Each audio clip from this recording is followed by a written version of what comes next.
Welcome. Hey, everybody. Welcome to the ReCoop. I'm Cooper Daniels, and I'm a guy that knows a little about a lot. And today we're continuing with the crypto series, and we're doing an interview. Yup. We're talking to Aaron Martinez, the founder of Headline News, Headline Crypto, the Forum Social Network, AlgoPay. I mean, what doesn't this guy do? I asked him if he'd reorganize my garage and cobble my shoes. He said no. But still, this guy's got his hands in a lot of different things. And he's an impressive dude. We get to know him a little bit. We talk about Headline News. We talk about Forum, the social network. And then we talk about AlgoPay. We cover it all, folks. So let's just get into it. Here we go. Aaron Martinez, Headline News, right now. Hey, everyone. I'm with Aaron Martinez, the founder of Headline News, Headline Crypto, Forum, AlgoPay. I mean, what else, man? There's so many things. Oh, there's a few you didn't mention. Oh yeah, AlgoGen, right? I think we just saw that, and I'm sure we're gonna get into some more things. But yeah, thanks for joining us, man. I know you're really busy, and you're obviously very busy. So yeah, how you doing? Oh, I'm doing fantastic. Actually, last night was the most sleep I've gotten in probably like last 6 weeks. So I feel fantastic right now. Did you got a full 8 hours or what? Oh yeah, definitely. When we were launching AlgoPay, I pulled 2 all-nighters 3 days in a row, or 2 out of 3 days were all-nighters. So I worked for like 36 hours straight with no sleep, and so now I just like got to catch up on all of it. It's fantastic. Yeah. So obviously, I think a lot of people are here to hear about AlgoPay, and we're going to talk about that. But I want to get to know you first and just kind of hear about the origin of Headline and, you know, a bit about your background. I like also that you have like your war board, like your war room board in the background. Oh yeah, definitely. Good, if anybody watching this wants to try to like look for Easter eggs, there's so much on there that would give you a kind of an idea of where we're headed with a lot of the different projects. So whenever I have meetings with any of my guys, and we're all doing remote right now, we can always go back to the board and find out where we left off in the previous meeting. Before that, like I got the whiteboard recently. Before the whiteboard, it was just such a pain to try to keep track of where we were at with different projects, because we haven't like found like the right optimal digital whiteboard platform essentially. Yeah, I'm picturing you with like a lot of Post-it notes without that whiteboard. No. Right? Oh yeah. Just ask Brian. He had a lot of Post-its. All right, cool. So I guess everybody watching, every time you kind of duck down, they can freeze the video and zoom in and see what's back there. But all right, man. So why don't you tell us a little bit about, you know, your history, how you came to, you know, Headline Crypto, Algorand, and you know, just kind of kick us off with that. Well, yeah. So I can kind of give you all a brief overview of how we went from an unbiased news platform to the next PayPal happened. Yeah, we're not going to forget about the unbiased news platform at any point. We're just doing a lot of things simultaneously. Finance and so my background's in finance. I have a insurance brokerage in Texas, and we're qualified to do a lot of like government contracting type of insurance packages for like state and local agencies. And we were working towards doing contracting for the Department of Defense as well. So that's kind of my background. So I came from, you know, the traditional finance world, and it was right around the time that COVID started, and I started to realize that there was so much misinformation that was getting spread online, and a lot of it was coming from in like institutional news platforms. Like there really needs to be another option for people that kind of like brands themselves as being unbiased, so that people can read the news and understand that they're actually getting a broad range of views, and it's not going to be just playing to one audience or the other. So that was around the time that I started Headline News, and that's kind of how this all started. For about 6 to 8 months, I was just like working on the website and writing the articles, because I was doing both the journalism and the web development, which was a lot of work. Do you? Sorry, yeah, I mean, right? There's a cat and 2 dogs around me right now, so if you see any of them in the videos, that's why. If things happen. No, you're good. Do you have a journalism background at all, or? Because you said finance, but I mean, like it sounds like, man, you're touching a lot of different things. Oh, absolutely. Cool. Yeah. So before Headline News actually started, I was doing political commentary journalism for my financial services website's blog. That's how it started. I was like credentialed by a bunch of the or a few of the candidates for president in the last, not this election, but the previous one. So I was credentialed by Elizabeth Warren's presidential campaign and Bernie Sanders' presidential campaign. So I would do a lot of political commentary around their events and everything. So that was really the journalism background that I had coming into this, was political commentary specifically. But to do all of the journalism from a very unbiased perspective, because I love politics myself, and I think it's the way we have politics in this country is so interesting. It's such a great system that alone is interesting enough without having to like get deep into the different like platforms specifically, because that's where, you know, a lot of people get in like muddy water, is when they try to get real critical about specific perspectives instead of looking at the overall process, because the process itself is pretty beautiful in this country, especially compared to a lot of other countries where they don't have access to a lot of the democratic tools that we do. So just getting to watch the process unfold is something that I've always found really interesting. Yeah, for sure. Yeah, no, I think a lot of times we can take democracy for granted, even though it's flawed and all of those things. It's obviously a better system than most other people have. Yeah, definitely. I think we can appreciate that. Right. You'll have some of these countries that call themselves democratic, but they're like, oh, they're finally going to have elections for the first time in 20 years. Like, they're finally going to call an election, even though even that election is going to be like just rubber stamping another term for their. Yeah, a lot of sham elections out there. So, all right. So if I'm getting this correct, so you worked for, you said did you say mortgage company? No, I have an insurance brokerage. That's right.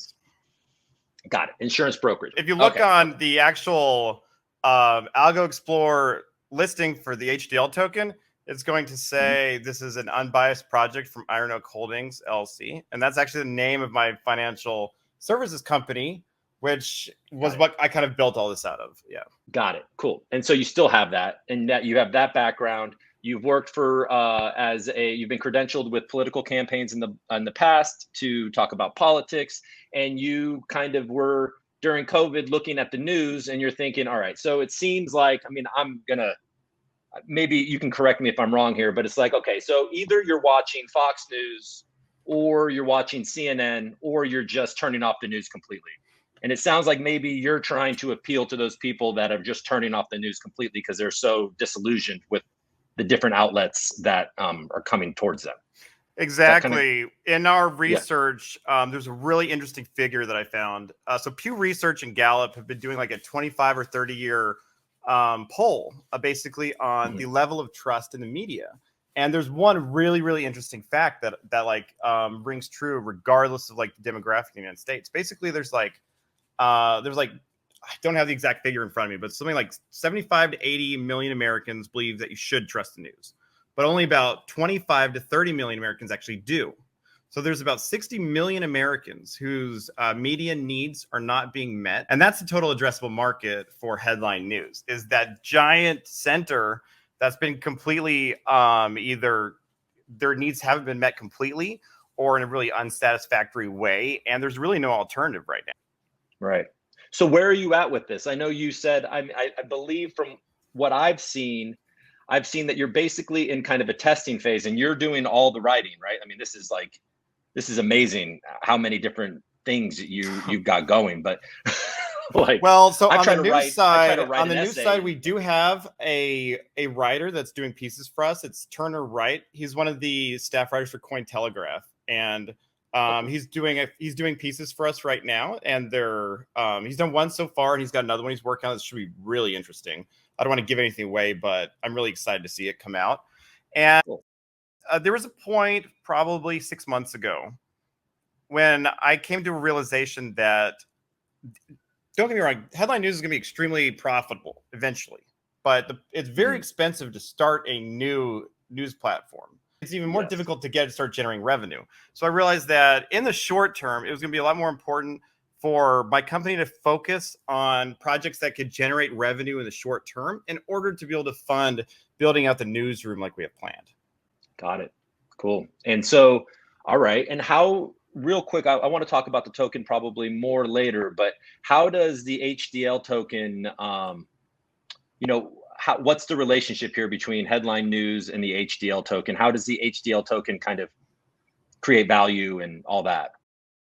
Yeah, definitely. So initially it wasn't intended to have any value. It was really proof of concept, I was trying to basically gauge the interest in creating a platform that branded itself as unbiased news. And there was an incredible amount of interest. And I was like, well, it'd be even better if we could find some actual utility for the token. Part of the utility is going to come from the forum social media platform, because that's really tied directly in with headline news. And it's going to be a proof of stake social network in that, like, if you go to the homepage right now, it's going to directly tell you to connect to your MyAlgo wallet. And when you do that, it automatically checks the balance of HDL in your wallet. And if your balance is below a certain amount, you can't log into the platform. And that you have a proof of stake model, which basically says that, you can only access this if you are actually a holder of the token, which primarily is supposed to weed out bad actors, because that's a big problem with social media, right? Because no matter how productive or constructive environment there's going to be a lot of bad actors that just want to destroy it. That want to see it, watch it all burn, basically. It's and bots, different bot accounts, and people that open up several different accounts in order to troll under different, or if you get banned from it and then you open up a new account under a different name, and the other part is going to be directly related to the type of news that's being generated. So one of it's like a transparency measure that we've been working on. It's called the bias barometer. We're building a neural network AI model that can kind of grade the amount of relative bias in any piece of writing. And we've been doing a lot of industry-wide testing on this. Basically, you can take any website, and then you find an article on the website, and you put it through this AI model, and it can grade the amount of relative bias in it. And the part of the HDL token that's going to be important for that is that basically all the holders of the token are going to be incentivized to vote on a piece of writing in a given article in a given week. And then an article is going to be generated by one of the staff writers based on the kind of article that the general holders of the token want to see written. And then that article that's written is then graded by the AI network to see the amount of relative bias in it. And then that grade would be published on the website so that the general public would have kind of an understanding of the amount of bias within the HDL community. Because even if we try to brand ourselves as unbiased news, if they find out that all of the either investors in the token or investors in the news platform have a very biased one way or the other, it could give them a little bit of pause as far as how they feel about the news that we're creating. So it's kind of these are measures that we're doing to keep ourselves accountable, right? So that we have a target to aim for, but that target's something that we also share publicly with the general public so that they can kind of keep track and grade us on how good a job we are at getting towards the goal that we set for ourselves. So you're sort of, it's almost like you're gamifying news in the sense of where I could also see, I just cut myself off, but I can also see a scenario where, people with extreme bias are going to influence whether an article that exposes their bias or something as by, you know what I mean?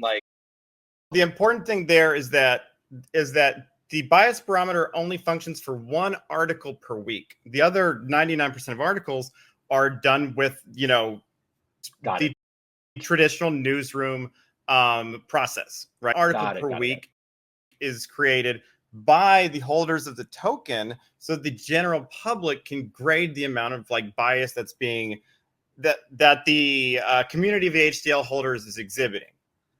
That's cool. Yeah, so they can't influence every article being written, because that'd be all kinds of ethical. No. Yeah, that's not but it's a cool feature that allows. So is Forum going to be? It's amazing, man. You're doing a newsroom. You have a social media platform, and we're going to talk about payments in a second. But is Forum primarily a social network based on news, right?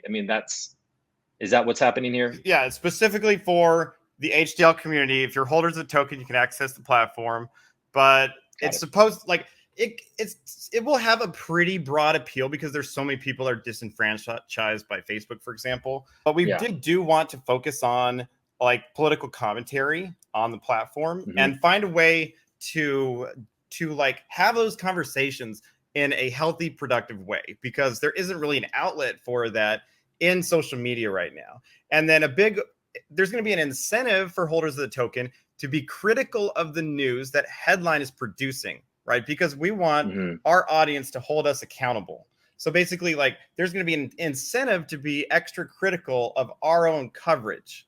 And there's going to be a platform to be able to discuss and continue improving it. Right. And so when it comes to like censorship, and do you have, I mean, on the platform, how are you approaching that? So that is that's going to be one of the more exciting things about a revenue stream that we have. And so we got our valuation done by Scalar, which is a big enterprise valuation company. They do valuations for like Glassdoor, a lot of really big startups. And one of the things that when we were going through everything is they really narrowed down the fact that like one of our plans is to build a proprietary ad model. Basically, we're going to create an ad business that doesn't use Google ads or anything like that, or Facebook ads or anything, which means that by doing it ourselves, not only will we have to share revenue with those really big companies, but it'll also insulate us from censorship because we won't feel accountable to those people and they can't exactly cut off our revenue if things aren't going exactly the way they would like. And they determined that was going to be one of our biggest revenue generators once it's up and running, because proprietary ad model is, it's huge. Yeah. Right. Cool.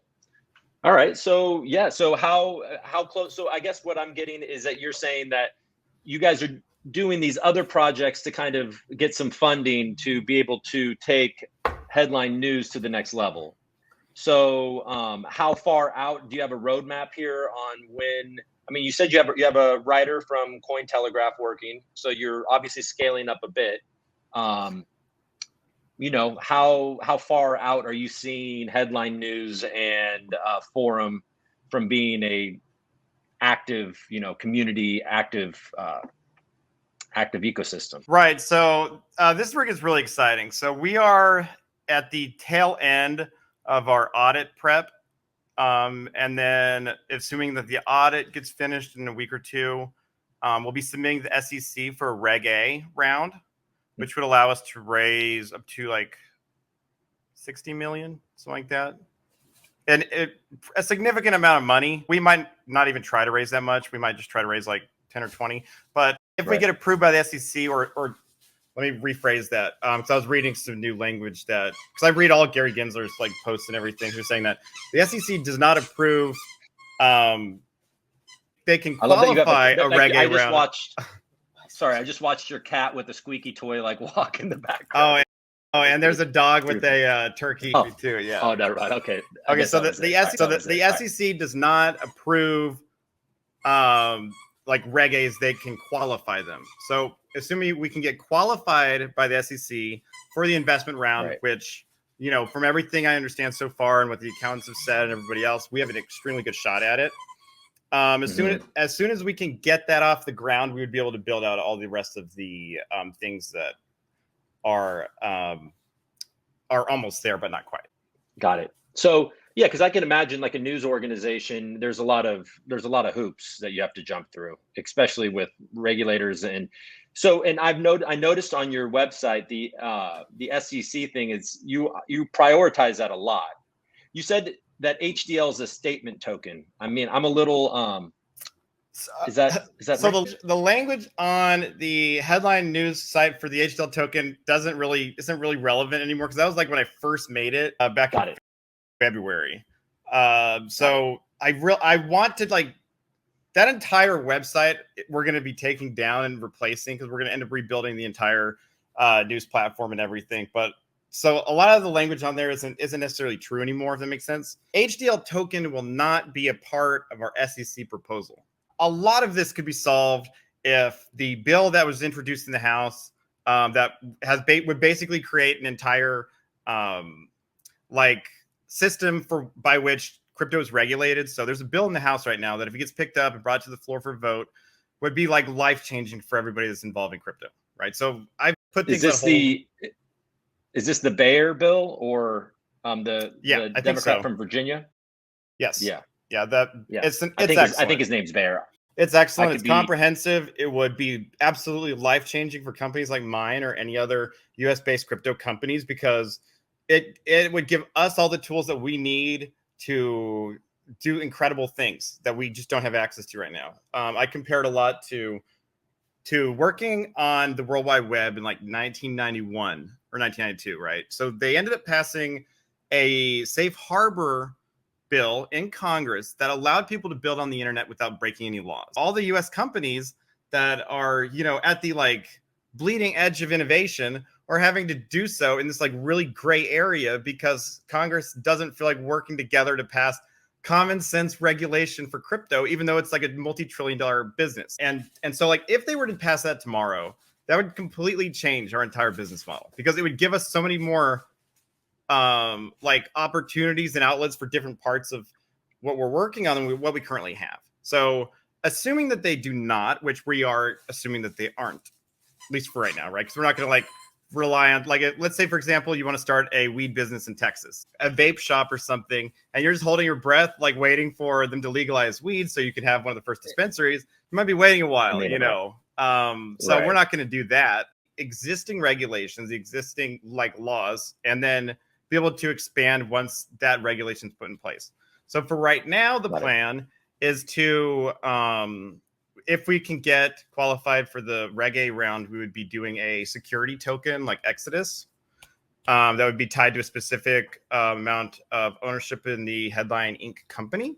And once that funding's secured, we would start a foundation either in Singapore or in Switzerland that would be able to oversee the appropriate distribution for the HDL token that we currently have. So it'd be similar to the way the Algorand Foundation is set up or some of these other projects that operate domestically, but do the token distribution from a country with a regulation regime that's a lot more that's a lot nicer to companies like these.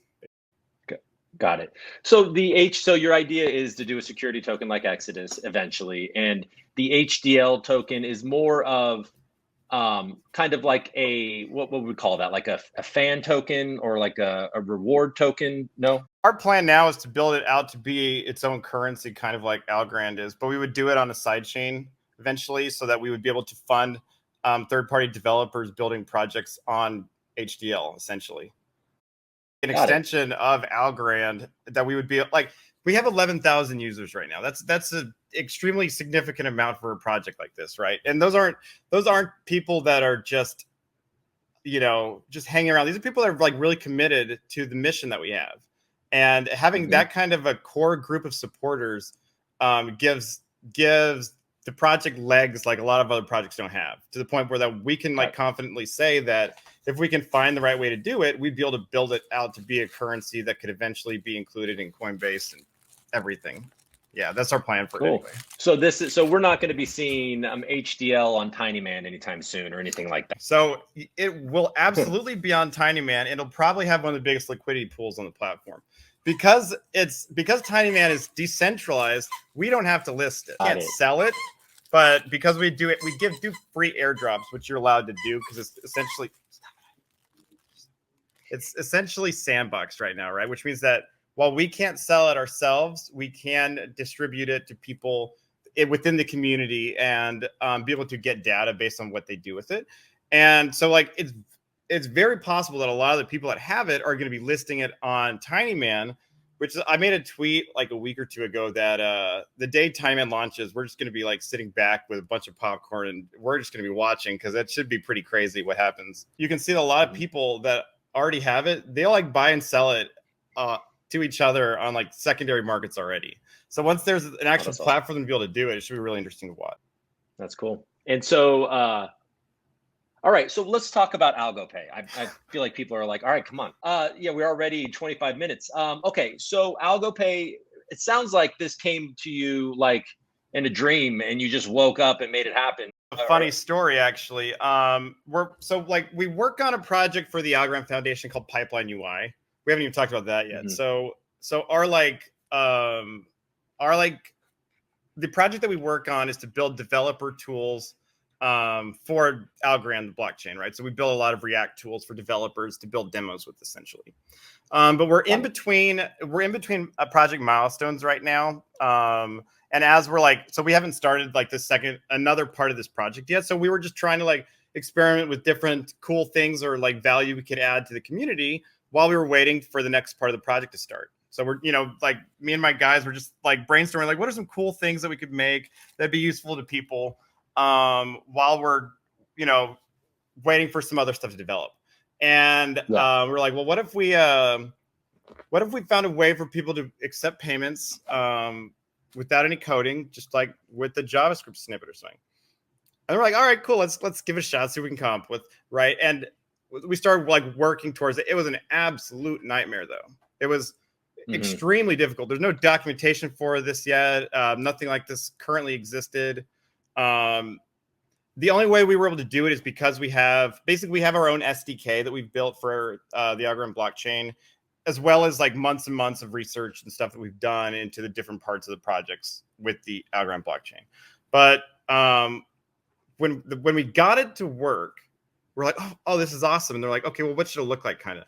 And then as I started, like, because I do a lot of the front end stuff, I'm more of a front end guy, and then I've got guys that do a lot of the back end. But as I was like working on the front end, it kind of like dawned on me that this isn't just like a little thing. This is a really, really big deal. So basically, we created it by accident without really appreciating how big of a deal it really was. Because like, not only were we building something that didn't currently exist for people that are like, there's like 15 million people that use the Algorand blockchain. How many of those people have websites that they couldn't accept payments on with Algorand? 99% of them, right? So that's the value added part, that you want when you're building something. We also hadn't built anything that was a product for the end consumer. That was something I was like, wow, that's kind of a big deal. And then it was like, wait, nothing like this exists. We're going to be the first ones to do it. Basically, this could become the next PayPal, but for Algorand, simply because we'll have the opportunity to capture market share while all these other projects are still working on developing their like test models and stuff. Like we can, if we do this properly and professionally, and we add a bunch of value at the very beginning, we can like get a large group of users that are really like supportive of what we're doing, that we kind of like discovered by accident. And that was like 4 or 5 days ago. I didn't even have a name yet, right? 4 or 5. What do you mean 4 or 5 days ago? We built it over the weekend and launched on Sunday. Oh, that's hilarious. So you started doing this. What's today? Wednesday? You started or Friday or something? We were talking about it from like Monday to like Wednesday, and then Thursday to Saturday. We built it and then launched it on Sunday. And then yesterday is when we launched the Algo Gen, which is the other half of it essentially, that allows, now you don't even have to mess with the snippet itself. You can just input your stuff and it'll make it for you.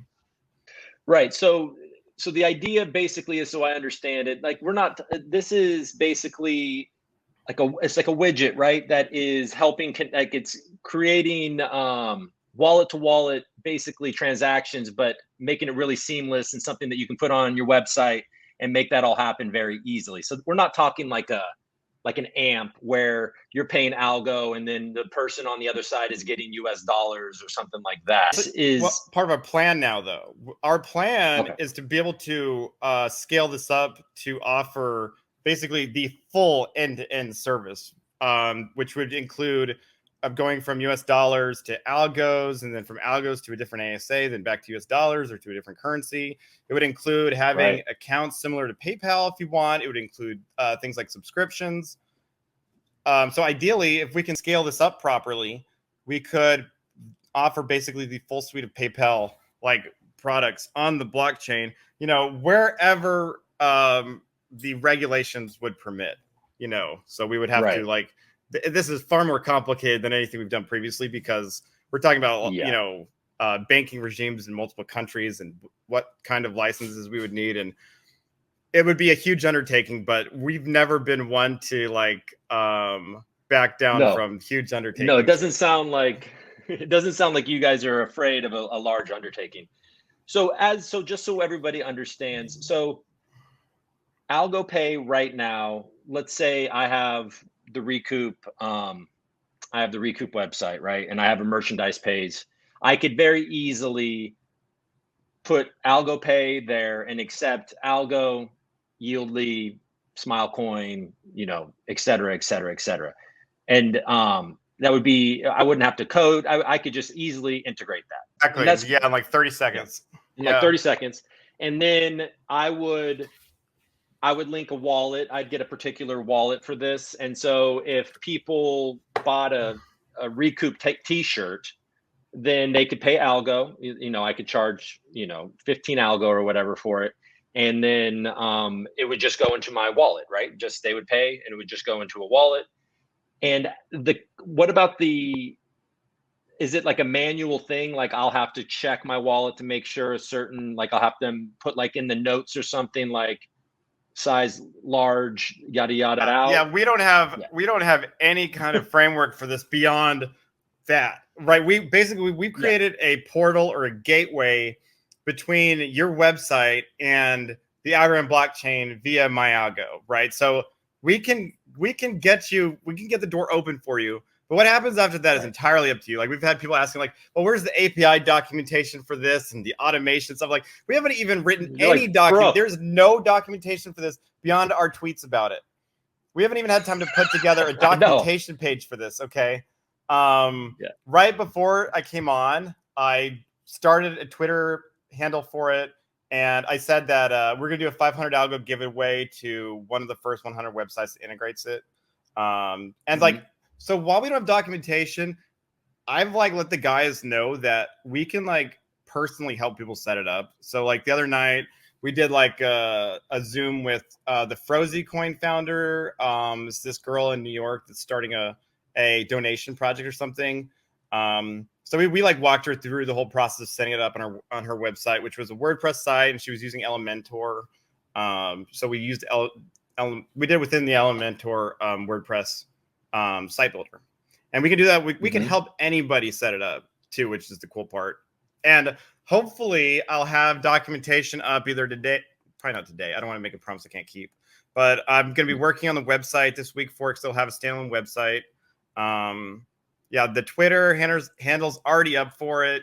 And like I build stuff super quickly. So, and I'll probably be doing it all by myself too. So over the next like 48 to 72 hours, I should have a website up for it. And like I do all the graphic design too. I do all the branding. You write all the articles. You do. I mean, pretty much. That's amazing. And while handling all these other things too that are all coming along. Yeah, I mean, if you look at the board, you'll see the progress. Yeah, right. So what about like tipping and stuff like that? Like we'll use me as an example again, like my YouTube page. Like is that something that could integrate on YouTube, or is that a little more complicated because it's That is a great question. I haven't looked at YouTube yet. If YouTube accepts custom JavaScript, it'll work. Because that's the whole point is that any website that accepts custom JavaScript, you can integrate this with, right? So I don't know. Right. I'm not like super familiar, but what YouTube allows you to add to like your page. I'm pretty sure I don't want to say it if it's not accurate. I'm not actually sure, and I'll have to look into YouTube. But so that's the cool part about moving forward as we expand this. We would be working with different platforms to be able to integrate it as a option. The same way, like let's say you go on Shopify right now. There's a bunch of different crypto that you can like accept payments in already, right? But Ethereum through through Flexa or whatever. Yeah. But none of that exists for Algorand yet. And assuming that we can build it out the way we have planned, we would be able to be the provider for all of that. And that's something we could do in the pretty short term. We have such a big advantage right now because we already have a like market fit. We're in the market. We have a product out there. People are saying that it's very easy to use, easy to set up. The only thing we need to do now is be able to scale it. Yeah. I mean, it seems like just even right now, when you guys are a week in, the fact that people can accept Algo and, other ASAs this easily is a feat in itself. And just a small step even further than that, being able to integrate this as like a tipping mechanism on, social media or YouTube or whatever, that seems like also a really cool use for it, even before you go into this very wild world of regulation and lots of lawyers and everything, that would come with that. I was telling my guys, the second that we posted the first tweet about this, like I started like getting goosebumps, and I kept getting goosebumps all night long because I've always wanted to do something that was like that could kind of change the world, you know, but I hadn't done anything. Like I've built a lot of stuff that's like pretty cool, but Yeah. how much value does it actually add to people anywhere in the world? I don't know them, but it can actually like make a difference in their lives. When this from almost the second that I posted this, I was like, this could actually change the world in a very big way for a lot of people. You know, there's like posts that I'm seeing in like the Middle East about people like being super excited about this because it gives them an option to partake in the borderless economy in a way that was not currently accessible. And I don't like hearing people say that Ethereum's a good option, because if you're paying the kinds of transaction fees that you are, it's not economical to even be able to use it for in a lot of ways, you know. And you know, I fundamentally believe that Algorand's gonna end up like taking over the entire world. Well, I mean, so I'm super committed to that vision. Yeah. Well, and with this, you know, Algorand's ideal, obviously, because transactions are immediately final. They're fast.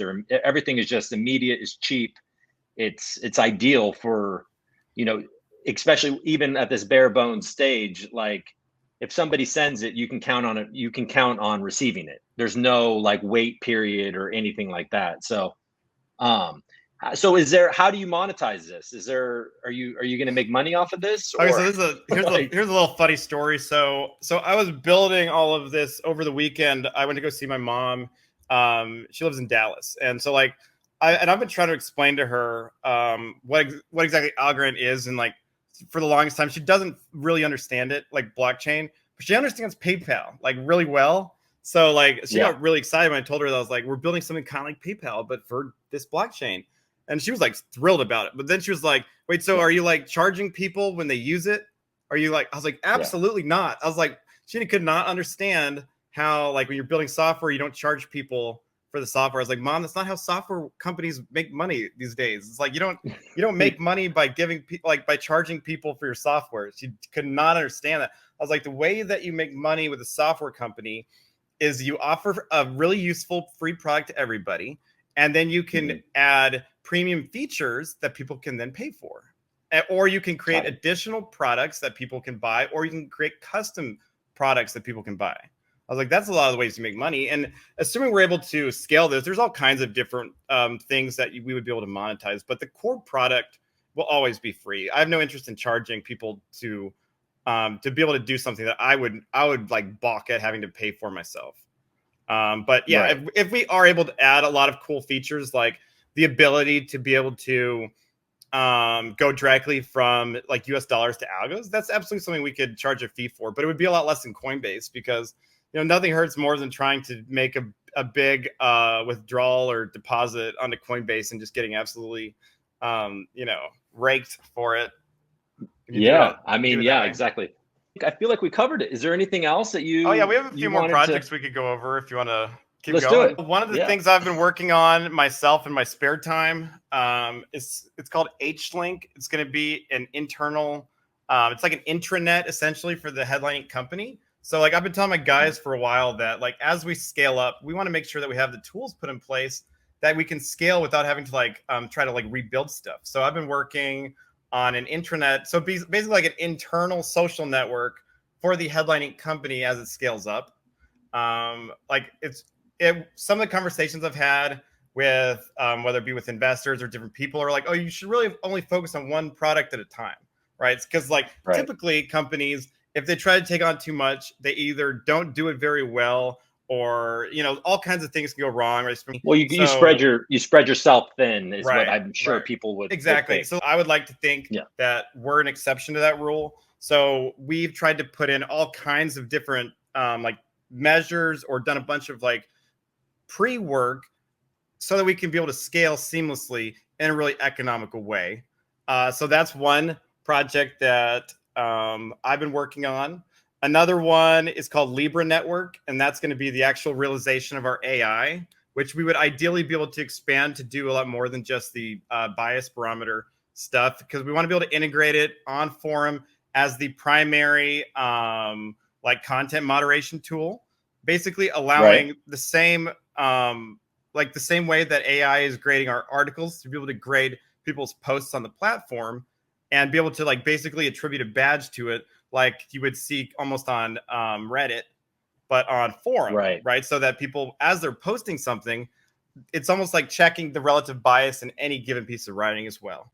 Oh, so there'll be tiers of people in the, in the public, in the community of forum. And if you are giving quality posts that are unbiased and they are not relative. They are not relative. They're not related. They're that aren't very useful, or that are like are really like not productive, or that are like a really like bias angle to them. It'll almost like you'll be able to grade them on that. And we will absolutely have like incentives built in as well for people relevant. And like the word, the word that I was trying to say, if your posts aren't relevant to what's going on, then that's the word I was trying to think of. Sorry, I wouldn't have listened to you for the rest of this interview if I didn't come up with the word relevant. So I'm the same way. I'll stop everything I'm doing if I can't find a word I'm thinking of. I'm like, wait a second. What was that? Oh, sorry. I'm still trying to find. Yes. Another project that we've been doing is we started working towards integrating the Reach smart contract stuff with our front end, which is kind of exciting. Mm-hmm.